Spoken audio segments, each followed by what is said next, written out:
زمونږ علما مجبورن د میډیا ته ګورې راغل. نن خلک اعتراض کوي که نه، وایي پخوا به مولا وي چې ټي وي ته کتل حرام دي، اوس وایي د هر مولا خپل ټي وي چینل دی. داسې وایي که نه؟ نو دا زمونږ مجبوري ده، زمونږ خوښه نه ده. په کم میدان ولی امت زیات تر نن په دغې لار باندې دی چې کم ځای کې امتي وي هغه ځای کې به موږ د الله د دین محنت کوو. کو تر دې چې زمونږ د پیغمبر اسلام امتي ډمخانې ته تللی هلته به پسې مونږ ځو نه محنت دپاره، هلته به مونږ محنت کوو. زمونږ د پیغمبر علیه السلام امتي جوارۍ میدان ته تللی هلته به پسې مونږ ځو، د کیل میدان ته تللی هلته به پسې مونږ ځو. نن امت ټول په موبایل باندې دی، په سوشل میډیا باندې دی، هلته به هم علما محنت کوي. د الله تعالی د دین پیغام به فیسبوک باندې مرسوي، په ټیک ټاک باندې به مرسوي، په یوټیوب باندې به هم رسوي. او دا د الله تعالی د پیغمبر طریقه او تاکید مونږ ته چې په هر میدان کې تاسو ته الله تعالی د دین خواري او محنت وکوي. بل د حلال او د حرامو دا خو د وخت په مناسبت سره د دې حکم بدلیږي. د حضور علیه الصلاۃ والسلام پیغمبر علیه الصلاۃ والسلام اول حکم کړو صحابو ته کنه چې تاسو سپی وجنئ. خلکو چې به زمیدار ځان سره دغه نه سپی راوستو د څاروو سره به ول صحابو په غوښو ویشت به مړ او فرمایل به دا سپی شیطان دی.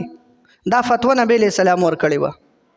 نو خلکو به سپی ایشتو. ولې د دې فتوی ورکولو مقصد څه و؟ لږه موده پس پیغمبر علیه السلام یې زما د سپو سره څه کار دی؟ سپي مه ولئ. اول وی سپي وژنئ، بیا وی سپي مه ولئ. اصل وجه دا وه چې د خلکو د سپو سره دومره شوق او محبت و چې ځان سره به سملول، ځان سره به ډوډۍ تم کینول، لکه څنګه چې نن سبا انګریزان کوي. یو پلیت شی دی، دا یو غیر ضروري چیز دی چې انسان د ځان سره ساتي. بل خوی د لالچ ته پدې کې د جګړو د انسان باندې اثر کوي چې کم ګړو بیزو والا سره کینی پاسی هغه کې عاجزي وي، او خانو والا کې کینوي، اسونو والا کې تکبر وي. دا په حدیث پاک کې راغلی. نو ته چې کم سیس سره کینی پاسی دغه اثر در کې پیدا کیږي ستا په اخلاقو کې. نو نبی علیہ الصلوۃ والسلام حکم وکړو چې سپی مړه کوي، او دومره شدید حکم وکړو چې سپی کم شی جوټه کو نه هغه و پیری وینځي او اتمه پیری په خوره شوړه کوي. دومره سخت حکم وکړه. دا دومره پلیت شی دی. او چې کله حضور علیه السلام ته پته ولګېده چې د خلکو ذهن کې دا خبره پرېوتله وس چې دا سپی ولې موږ ځان سره سملو، دا څاروي په شان حلال شی خو نه دی، حرام دی، او وی وپېژندل چې دا یو پلیت شی دی.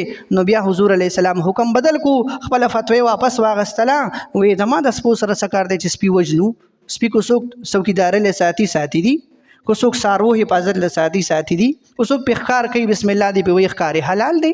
قرآن مو ویلو چې دا حلال دي چې سپي باندې ته کله بسم الله وایي ښکار پې وکړي. اوس وګوره دوه خبرې بالکل د یو بل سره متضاد دي.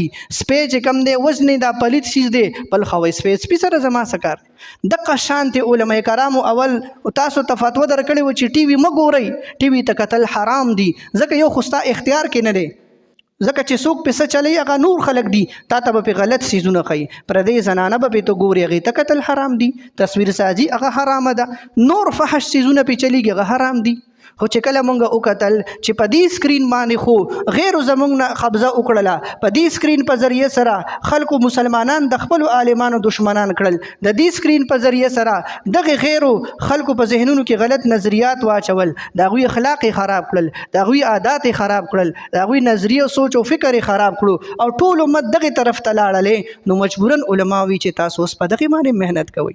دا هم ستا دپاره جایز دی وس د مجبورۍ په تحت باندې چې دا امت بد شي د ګمراهۍ نه. غرض مې دا دی چې موږ او تاسو په هر میدان کې خواري او محنت کوو د الله تعالی د دین د غربۍ دپاره، او خپل ځان کې به هغه صفات راولو کم صفات چې د الله او د الله رسول موږ تاسو ته ویلي دي. هله به موږ تاسو په دنیا کې هغه کامیاب یو. الله پاک فرمایي ولا تهنوا ولا تحزنوا وانتم الاعلون ان کنتم مؤمنین. مسلمانانو غمجن کیږئ ما، تاسو چې کوم دی بزدله کیږئ ما، وانتم الاعلون تاسو به غالب یې ان کنتم مؤمنین. خو په شرط د دې چې تاسو صحیح مؤمنان جوړ شئ، کامل مؤمنان شئ.